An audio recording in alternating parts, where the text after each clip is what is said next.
سلام كبرات تخاتلتي داسنا اكسترا نحجي ابستدالو وزيناتات بينيام قرماي حجون تقونات إفو زلو حدش كبر زملكت زلو زينا عرفتي بلوز تتصاوتي هاقراويت قانتا إرترا نبر سليمان محمود سخوي إرترا بمأسار غازيت انياتات زحازة الدرجة بزملكت نزلت الزرق حزينة ملس مهابا حدا كابل علوات مرحة حوتي نا أمريكان بريطانيان متنقاقتا زم حلال فلو زهابو مقلصن كالنزا تقالك خونيو أبزا چانل دمان ووتر تخاتلتن مخان سابسكرايب كتقبرون نتاني دول ملكت كتوقون بخبري عدمكم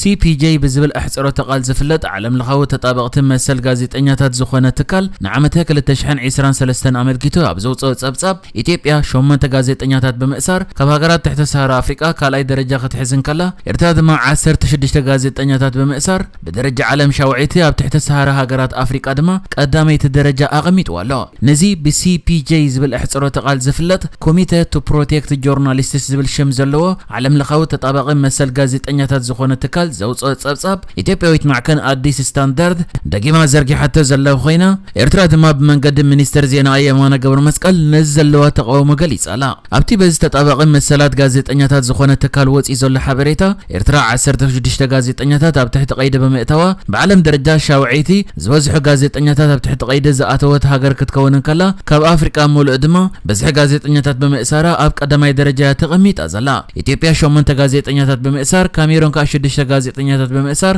ኣብ ሃገራት تحت سهر افريقيا ካልኣይን ሳልሳይን ደረጃ ተሰሪዐን ኣለዋ ነቲ በአዲስ ስታንዳርድ ተደጊሙ ዝተዘርግሐ ጸብጻብ አመልኪቱ ሚኒስተር ዜና ኤርትራ የማነ ገብረ መስቀል ኣብ ዘርግሑ ጽሑፍ እታ ነድ ዝበሃል ኣብ መስፈሕፋሕ ዴሞክራሲ ጽዕር ዘይ መንግስታዊ ትካል ኣሜሪካ ዘምውላ አዲስ ስታንዳርድ ብዛዕባ ኤርትራ ኣሉታዊ ትረኻታት ኣብ ምፍራይን ዳግማይ ኣብ ምዝርጋሕን ዘይነጽፍ ብልሓት ኣለዋ ድሕሪ ምባል ሕጂ ድማ ንኽልተ ዓሰርታት ዓመታት ከደጋገም ዝጸንሐ ክስታት CPJ ኣብ ጉዳይ ውሑዳት ጋዜጠኛታት ተጋዋ ሓላ ድሕሪ ምባል ናይ ሚሰይጣን ዘመተ ኣብቅዒ በመባል አዲስ ስታንዳርድ ነቲ በCPJ ዝበሃል ንመሰል ጋዜጠኛታት ዝጣበቅ ትካል ዝወፀ ጸብጻብ ምግውሓ ዘለዎ ተቃውሞ ይገልጹ ኣብ ታሪክ ቅድም ብሽክለታ አፍሪቃ ሓያለ ቅድም ሕጂ ተበጽሖም ዘይፈልጡ ዓወታት ብሽሙ ከመዝገብ ዝኽኣለን ኣብ ዝተፈላለዩ ዓለም ለኻውያን መድረኻት ሽም ሃገሩን አፍሪቃን ከጽውዕ ዝኽኣለ ወዲ 24 ዓመት ክኸውን ገለ ኣዋርሕ ተሪፍዎ ዘሎ ተቐዳማይ ቤልጅማዊት ክለብ ኢንተርማርች ዋንት ጎበርት ቢንያም ግርማይ ኣብ ዝርዝር 100 ጸለውቲ አፍሪቃውያን ዓመተ 2023 ኣትዩ ኣብቲ ዓመታዊ በኒው አፍሪካን መጋዜን እትበሃል መጽሔት ዝዝርጋሕ ዝርዝር አፍሪቃውያን ጸለውቲ ኣብ ናይ ዓመተ 2023 ዝርዝር 100 አፍሪቃውያን ጸለውቲ ቢንያም ግርማይ ኣብ ንወስ ዕድሚኡ ታሪኻዊ ብዝኾነ መልክዕ ኣብ ተዘርዝር ኣትዩላ እታ መጽሔት ናይ ቢንያም ግርማይ ኣብ ዝርዝር 100 አፍሪቃውያን ጸለውቲ ዘእተወተሉ ምኽንያት ክትገልጽ እንከላ እቲ ተቐዳዳማይ ኣብ ዓመተ 2021 ኣብ ናይ UCI ናይ ትሕቲ 23 ዓመት ናይ ጽርግያ ሻምፒዮንሺፕ ቀዳማይ ኤርትራውን ቀዳማይ ጸሊም አፍሪቃውን ብምዃን ኣብ መድረኽ ዕውታት ድሕሪ ምድያቡ እቲ ዓወት ንተወሰኸ ዓወታት ኣፍ ደገ ከፊትሉ ኣብ 2022 ኣብ ጂሮ ዲ ኢጣልያ ከ10 መድረኽ ክዕወት له بمخالو قداماي ناي جراند تور عود زمزغبت صليم افريقاو بمخان شمو كدمق كم صنحن اب 2013 ون اب اسبانيا اب فولتا الا كومينيتات فالنسيانا كومدما اب تور د سويز ناي سويزرلاند شمو زدمقه بلوص بقعد دحر مرأيو اتتقددماي اب نصلوا افريقاوያን ተቀዳደምቲ ከም ዝኾነን ተወፋይነቱን ንኽዕወት ዘለወኒ ሕንድማ ንኻሎት አፍሪቃውያን ኣብነት ይበመባል ነዚ ተቀዳደማይ ኣብ ናይ 2023 100 አፍሪቃውያን ጸለውቲ የእትያቶ ከም ዘላ ዕላው ዝገበረት ቢንያም ግርማይ ኣብ ዝርዝር ጸለውቲ አፍሪቃውያን ኣብ ጎኒ ካሜሮናዊ ተጓሳጣይ ፍራንሲስ ንጓኑ ፕሬዝዳንት ሃገረ ኬንያ ዊሊያም ሩቶ ደቡብ አፍሪቃዊ ደራፊ ታይላ ዝርከብዎም ብርክት ዝበሉ ጸለውቲ አፍሪቃውያን ተሰሪዑ ዘሎ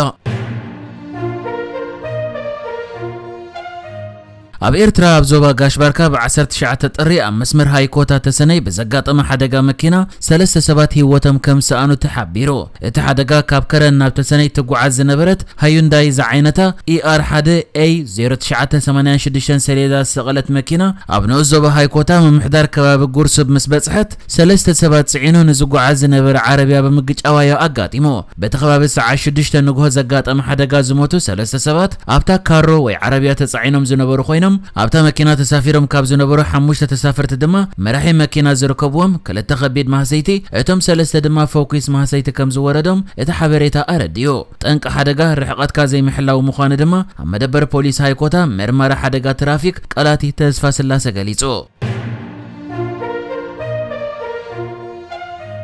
ኣብ ኤርትራ ኣብ ከተማ ከረን ተጻዋታይ ኩዕሶ እግሪ ክለብ ዓንሰባ ኣብ ኣስመራ ድማ ተጻዋታይ ጋንታ ቀይሕ ባሕሪ ከምኡውን ንሃገራዊት ጋንታ ኤርትራ ወኪሉ ኣብ ዝተፈላለየ ክልል ዕድመ ተሳቲፉ ዝተጻወተ በቲ ዝነበረ ቅልጣፈ ብሰኾይ ዝብል ቅጽል ስም ዝፍለጥ ዝነበረ ሱሌማን ማሕሙድ በሰንበት 21 ጥሪ ወጋሕታ ኣብ ሪያድ ስዑድ ዓረብ ኣብ ገዝኡ ብሃንደበታዊ ሕማም ከም ዝዓረፈ ቤተሰቡን ፈተውትን ንማዕከን ዜና ቢቢሲ ገሊጾም እቲ ንደገፍቱ ብብሉጻት ሸቶታቱ ዘሰራሰረ ኣብተን ዝተሰለፈለን ክለባት ኤርትራን ሃገራዊት ጋንታን ሓደ ካብ ዝበለጹን ተዘከርትን ኣጥቃዕቲ ከም ዝነበረ ምስ ዜና ዕረፍቱ ተተሓሒዙ ብብዙሓት ኣድነቕቱን ፈተውቱን ኣብ ማሕበራዊ መራኸቢታት ይገለጽ ኣሎ ኣብ ከረን ምስ ክለብ ዓንሰባ ኣብ ኣስመራ ድማ ምስ ቀይሕ ባሕሪ ተጻዊቱ ዝፈልጥ ሰኾይ ኣብ ኣስመራ ምስታ ብብዝሒ ደገፍታን ታሪኻን እትፍለጥ ክለብ ቀይሕ ባሕሪ ተሰሊፉ ኣብ ሓጺር እዋን ምስታ ጋንታ ብምውህሃድ ዝተፈላለዩ ዓበይቲ ዓወታት ረኺቡ ጥራይ ዘይኮነ ዓብይ ክብሪ ዝናን ብደገፍቲ ጋንታ ይኹን ማሕበረሰብ ስፖርት ብሓፈሻ ተፈታውነት ተጎናጺፉ እዩ ሰኾይ ኣብ ሃገራዊት ጋንታ ኤርትራ መንእሰያት ትሕቲ 17 ትሕቲ 21 ከምኡውን ዓባይ ሃገራዊት ጋንታ ተሰሊፉ ኣብ ውሽጢ ሃገር ይኹን ኣብ ወጻኢ ኣብ ዝተገብሩ ዝተፈላለዩ ኣህጉራዊ ውድድራት ተጻዊቱ ብቕዓቱ እውን ከመስክር ክኢሉ ነይሩ እዩ ሰኾይ ኣብ 2006 ናብ ሱዳናዊት ክለብ አልሙርቃኒ ካብኡ ድማ ናብ ሱዳናዊት ክለብ አልታሕሪር ሰጊሩ ክጻወት ድሕሪ ምጽናሕ ክሳብ 2013 ጫምኡ ዝሰቅል ኣብ ሰለስተ ዓበይቲ ክለባት ተጻዊቱ ብድሕሪ እዚ ኣብ ንግዳዊ ስራሓት ተዋፊሩ ኣብ ማእከላይ ምብራቅ ክሰርሕ ጸንሐ ኮይኑ ኣብ መወዳእታ ድማ ክሳብ ግዜ ዕረፍቱ ኣብ ሪያድ ስዑድ ዓረብ ምስ ሓዳሩን ሰለስተ ደቆን ክነብር ከም ጸንሐ ደቂ ኸረን መተዓቢቱ ይገልጹ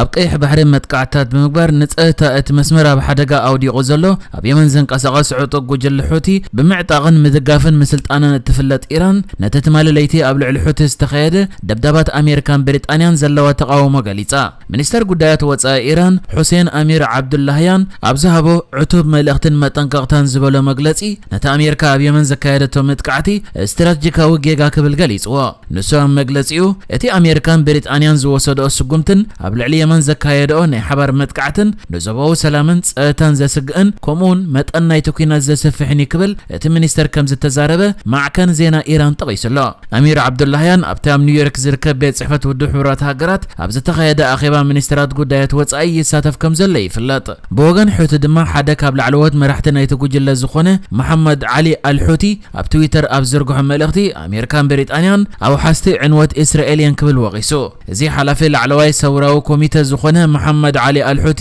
ኣብ ትዊተር ኣብ ዝሃቦ መግለጺ ክልቲአን ሃገራት ኣብ ሓስቲ ብልጽግና ኣይኮናን ክብል ይነቒፉ ዘሎ ንሱ ነቲ ብኣሜሪካ ዝምራሕን ንመጥቃዕቲ ሑቲ ኣብ ቀይሕ ባሕሪ ንምግታእን ዝቆመ ስርሒት ምውሓስ ብልጽግና ዝብል መጽውዒ ዝተዋህቦ ፍሉይ ወተሃደራዊ ልፍንቲ ሓይሊ ባሕሪ ሓያላት ሃገራት ብምጥቃስ እዩ ነቲ መግለጺ ሂቦ ኣሜሪካን ብሪጣንያን ኣብ ሓስቲ ብልጽግና ክኾና ዘይከኣል እዩ ምክንያቱ ኩሉ ክፋል ዓለም ዕንወትኩም ወይ ንዕንወት ትገብርዎ ሓለዋሪ እዩ ከምቲ ኣብ ቃዛ ዘሎ ወይ ኣብ የመን ዝገበርኩም ክብል ይነቒፉ ንሱ መግለጺ ወሲኹ እቲ መጥቃዕታት ህዝቢ የመን ንኽገጥመኩም ንጽዓቱን ተወፋይነቱን ዘበርኽ እዩ ምክንያቱ ንስኹም ንሃገርና ዝወረርኩም ስለ ዝኾንኩም ኢሉ ከም ዝፍለጥ ኣሜሪካን ብሪጣንያን ትማሊ ምሸት እውን ኣብ የመን ኣብ ልዕሊ ዕላማታት ሑቲ ሓድሽ ተኸታታሊ ሓበራዊ መጥቃዕቲ ኣየር ከም ዘካየዳ ኣፍሊጠን እየን ሰራዊት ምክልኻል ኣሜሪካ 8 ዕላማታት ከም ዝወቕዐ ክገልጽ እንከሎ እዚ ድማ ኣብ ትሕቲ መሬት ዝርከብ መኽዘንን ሚሳይላት ሑትን ናይ ምክትታል ዓቕሞምን ዝሓወሰ ከም ዝኾነ ገሊጹ ኣሜሪካ ንዓባይ ብሪጣንያን ናጻ ዋሕዚ ንግዲ ኣብ ቀይሕ ባሕሪ ንምሕላው ይጽዕራ ከም ዘለዋ የን ዝገልጻ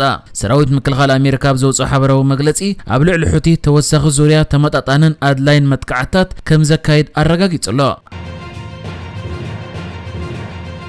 ንሕጂ ዝተዳለወ ዜናታት እዚ ነይሩ ብካልእ ክሳብ ንራኸብ ሰላም ንዓኹም